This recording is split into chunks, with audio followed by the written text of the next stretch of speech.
informace. Obrázky jsou teda ze světa, obrázky jsou buď fotografie, to je třeba i případ, tady výjimečně máme takovouto fotografii Asket, ano, od pana Mejera konkrétně. Těch fotografií samozřejmě existuje víc, ale bohužel negativní lidé si je strčili do šuplíku, ať už nějaké UFO organizace, anebo nějaké špionážní organizace. Jo, prostě to tak je, to nám přátelé řekli. Oni nám vlastně řekli, že pochopitelně, když většina těch originálních fotografií se prostě schová někde a neukazuje lidem, tak potom oni nám opakovaně nebudou umožňovat tohleto pořizovat, to potom je plýtvání energií. Takže kromě těchto fotografií i lodí, i filmů, máme filmy i, tak ve dne, tak potom tedy máme fotomontáže zajisté na počítači udělané, těch mateřských lodí například. Tady toto je například mateřská loď Šáre, ano, což je velitelská loď Aštarovy flotily, dlouhá 42 kilometrů. A tam je vlastně takové rozsáhlé centrum té flotily, kde ešte, teda... Ešte, ak by som mohla vám do toho skôr... Mňa by práve zaujímalo, kde sa tieto lode presne nachádzajú. V naší sluneční soustavě jich 100 000, těch velkých mateřských. Tuhle Šáre prý dokonce, máme to v knize UFO kontakty a ještě nějaké jiné jsem to četl, pozorovala a sledovala i americká vojenská organizace v 50. letech, jak kroužila kolem naší planety prostě. Jo? Když tedy ty clony dali pryč, jinak normálně mají clony, aby nerušili ty lidi.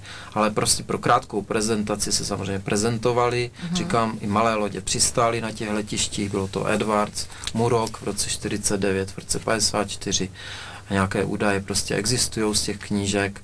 Jo? Takže dneska teda fotografie nepořizujeme příliš, protože je jasné, že kdokoliv může říct, že to si udělal na počítači. Ty fotky, co máme, jsou z doby, kdy nebyly ty počítače, čili 70. 80. roky, od různých lidí, pana Adamského taky, už v 50. letech do roku 65. Ano, ten pan Adamský dělal taky stovky přednášek po USA. Takže informace existují od různých lidí, kteří nebyli spolu domluveni, neutvářeli žádné velké organizace. Tihle lidé, já taky nemám žádnou organizaci, nepotřebuji a hlavně je prostě je předat lidem.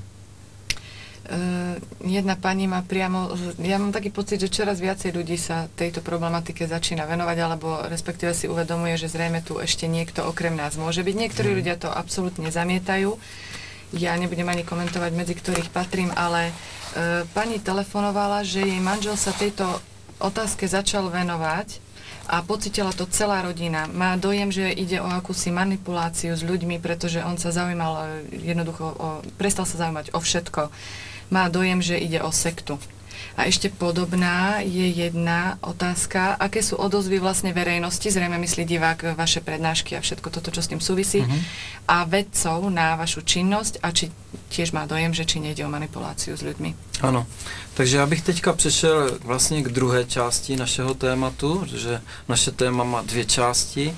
Jedna část je o vesmírných lidech jako takových a druhá část je o nás, o pozemšťaném, čili o našem stavu. Jo? A to považuji za důležité lidem sdělit. Jo?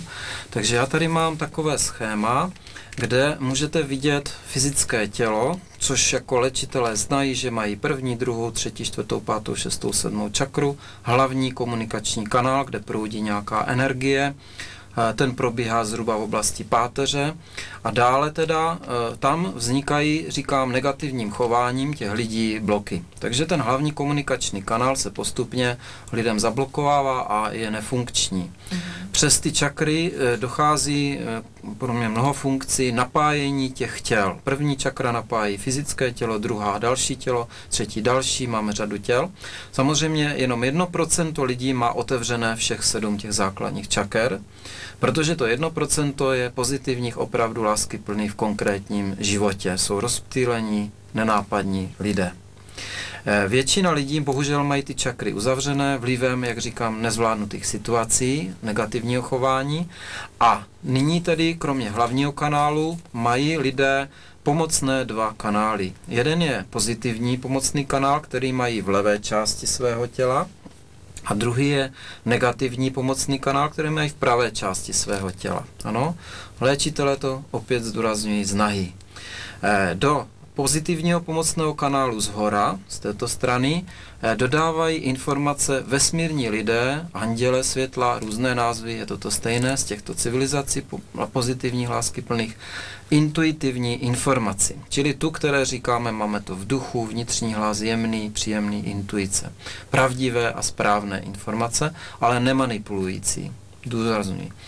Do pomocného pravého kanálu dodávají dálkovým přenosem dat z jiných světů, z temných světů, z podzemí, jiné entity pomocí počítačů, ovládající informace, které jsou samozřejmě dodávány coby pozitivní, protože oni se nehlásí, že my jsme negativní, my vás ovládáme a tak dále, ale naopak oni jsou skrytí, že ano, protože takhle se dělají dobře zla a ovládání a na dálku přenáší prostě dálkovým přenosem dat ty energie. Antény jsou na Měsíci, je tam teda entita informatik analytik, který vlastně analyzuje celkovou situaci ovládané scény. On neovládá jenom toho pozemšťana, ale celou scénu. A vytváří vlastně postupy nutné k vytvoření bloků v těch tělech toho člověka, protože čím víc má bloků, tím víc to fyzické tělo je ovladatelnější. Čím méně má bloků, tím víc to tělo přijímá pravé informace od stvořitele prvotního, což je hlavním kanálem, tady zhora, a pomocné informace pozitivní od těch vesmírných lidí. Jo? Ale když jsou tam bloky a více, to je míra, to není ano nebo ne, ale míra, tak tím méně přijímají těch pravých informací a současný stav tedy je, že lidé přijímají a pracují v životě pouze hodinu denně zhruba v různých časových úsecích s těmi pravými informacemi. Zbytek, ty myšlenky, jsou to výchozí myšlenky vlastně, přijímají od těch negativních entit a přijímají je za své. Takže bych zdůraznil, že výchozí myšlenky, které lidé mají, nejsou jejich myšlenky, ale přišly z těchto dvou zdrojů. Buď vnitřním hlasem od láskyplných pozitivních bytostí, anebo přišly metodou násilnou, my tomu říkáme impact, jako dodané násilím, od těch negativních entit, samozřejmě rafinovaně, že to je potřeba udělat, musíš to udělat, abys to se měl lépe, nebo tam tu věc koupit, nebo tamto kariéristické, cokoliv, co běžně takhle v životě. To jsou výchozí myšlenky, takový jako nápad, jo? A tyhle nejsou naše. Ve chvíli, ale kdy se rozhodneme pro tu myšlenku, pro ten druh energie, v tom srdci to děláme, okamžitá rozhodnutí, tak v tu chvíli je to naše. A v tu chvíli za to jsme zodpovědní za to rozhodnutí a zodpovědní za ty činy a kroky, které dále návazně na tu výchozí myšlenku děláme. Takhle vlastně funguje to ovládání. Jo? Takže tady máte odpověď na ty vaše otázky. Drtivá většina lidí je ovládána na 95% těmito entitami. To spatří samozřejmě i vědci, i různí další prostě takzvaní odborníci, že ano, kteří pořád chtějí důkazy. No bodej by nechtěli důkazy, když ovládání funguje metodou, že my jsme skrytí, že? No a potom teda je kolem 5% lidí, kteří teda se nenechávají příliš ovládat a mají opravdu velmi dobrý stav. K tomuto, ano, bych dodal ještě, tady teda ještě další bytost, která zpracovává ty ovládací energie, je to programátor a potom bytost zavádějící entita, pracovník pro dálkový přenos dat. Na monitorech mají životní pásky těch lidí, uprostřed je toho ovládaného člověka, další vedle 6 pásek, třeba jako filmy, jo, jsou další lidi v jeho okolí, rodina a zaměstnání. Čili zdůrazňuji, jsou to ovládací scény. Někdo tomu může i říkat osud, ale je to vlastně ten ovládací program. Dá se vlastně změnit. Aby to ovládání fungovalo, udělali ty negativní mimozemšťané, ty entity, vlastně to, že zapouzdřili ducha a duši, protože u vesmírných lidí a u náležitém uspořádání duch řídí přes duši fyzické tělo v plné komunikaci. Tady to skoro nikdo nemá, jo? Takže to ani nikdo nezná. Takže zapouzdřili ducha a duši do takových pouzder, aby to fyzické tělo bylo k těm blokům, vlastně, které vytvářejí za mnoho životů, postupně podle plánu bloků, aby bylo stále více ovladatelnější jako loutka, jako loutkový svět. Jo. Takže toto já považuji důležité lidem sdělit, protože tyhle informace máme. Tady můžete vidět i, jak vypadá to pouzdro ducha a duše. Je tady obecný ovládací systém, čili počítače, datasystém tomu říkáme, který tedy neřídí konkrétní entity. To jsou ty běžné chování i alkohol a běžné ty takové rutinní negativní myšlenky.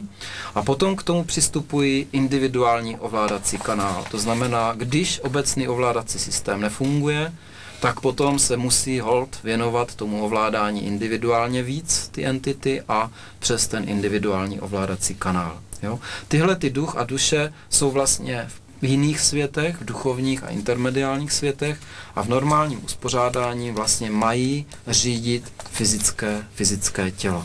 No ešte by sme prešli k otázkam. Divák alebo diváčka telefonoval, že hovoríte, že sa stretávate s týmito ľuďmi, že v podstate tým, že im to tu ako si predostierate, že je to vlastne len vaše tvrdenie. Či máte dôkazy, napríklad akože spoločné fotografie alebo niečo také? Já už jsem řekl, společné fotografie, to kdokoliv může kdykoliv vyvrátit. Jo? To není důkaz. Protože dneska máte počítače, podívejte se na reklamy, kdokoliv. Já do takovýchto programů ovládacích se prostě nebudu vstupovat vůbec. Jo? Potom ďalšia otázka. Uveriť niečomu, čo nie je hmatateľné a viditeľné, sa dá ťažko. Už len vo vašom tvrdení je podľa diváka rozpor. Prišli nám pomôcť, aby sme sa mali lepšie, a opak je pravdou. Rastie agresivita ľudí, napríklad aj terorizmus.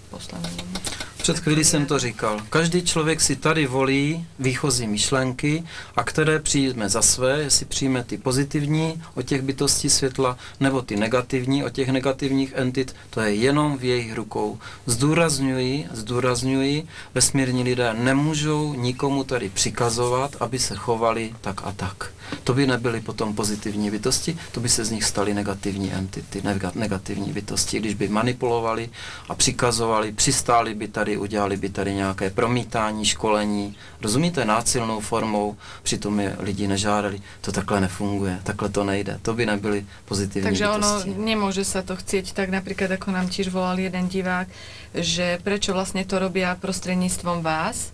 Nie, nemyslím konkrétne vás, ale viacerých ľudí, ktorí teda akože veria v ich existenciu a sú schopní teda sa s nimi nejakým spôsobom nakontaktovať, že prečo sa nám neukážu vlastne všetkým. Přesně tak. Za ní, my tomu neveríme, prečo sem neprídu, neukážu sa, Je možnost, že by vystoupili v televizi, tahle možnost existuje, ale opět je podmíněna tím, že lidé o to budou žádat. Jo? Protože pokud zase by teda tam oni vstoupili bez žádání, tak potom tedy vlastně by to bylo zasahování opět. Jo? A proč tedy přes nějaké jednotlivce toto dělají? Protože tedy jsem už řekl, nabízeli spolupráci a nabízejí pořád prezidentům a vládám. Samozřejmě oni to mají v sejfech, ty informace, kdy byli na letištích, to bylo u těch velkých států a utajuje se to, třeba ta základna Muroc AFB v Kalifornii byla přejmenována na Edwards, aby se to utajilo od roku 49. Jo? Byli tam v roce 49 s Trumanem, v 54. Jo, s Eisenhowerem, se Stalinem byli vlastně v Moskvě na Vnukovu v roce 49 také, ano.